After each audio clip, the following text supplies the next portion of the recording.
சொந்தம் கொண்டாடுறதுக்கு ஆலயத்தில் ஆள் இல்லாத காரணத்தினால நம்மோட வள்ளுவரை காவிச்சு திருட பார்க்குறாங்க. திருட என்பதை விட ஏமாத்த பார்க்குறாங்கன்றதுதான் உண்மை. உலக மக்களுக்கு ஒளி வழங்குகிற சூரியனா இருக்கிற திருக்குறளை படித்த திருவள்ளுவரை அபகரிக்க நினைச்சா அவருடைய கருத்துக்களின் வெப்பமே அவங்கள பொசுக்கிடும். சொந்தம் கொண்டாடுறதுக்கு ஆலயத்தில் ஆள் இல்லாத காரணத்தினால நம்மோட வள்ளுவரை காவிச்சு திருட பார்க்குறாங்க.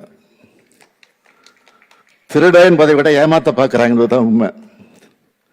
அதுதான் பொருத்தமா இருக்கும்.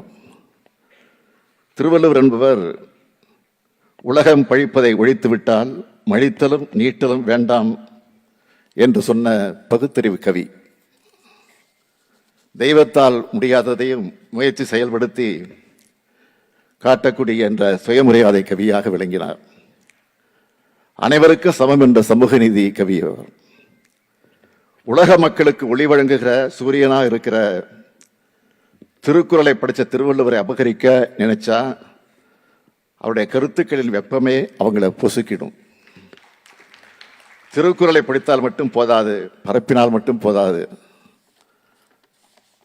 அதன்படி நடக்கணும் என்ற உணர்வை ஊட்ட இளைய தலைமுறையிடம் திருக்குறளோடு பெருமைகளை சேர்ப்பதோடு அவர்கள் திருக்குறளை உள்வாங்கின மனிதர்களாக வளர்த்தெடுக்க இன்றைக்கு நம்முடைய திராவிட மாடல் அரசு பல முயற்சிகளை செய்து கொண்டிருக்கிறது.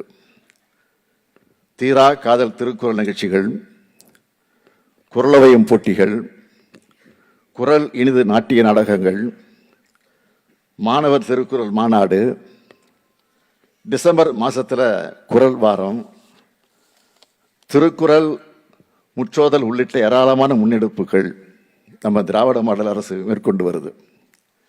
ஏன்னா குரல் நீதி இருக்கிற இடத்துல மனுநீதியை தடுக்க முடியாது. அதுக்கு கவி பேரரசு வைரமுத்தருடைய உரையும் அடித்தளமாக அமையும் என்ற நம்பிக்கை எனக்கு இருக்கு.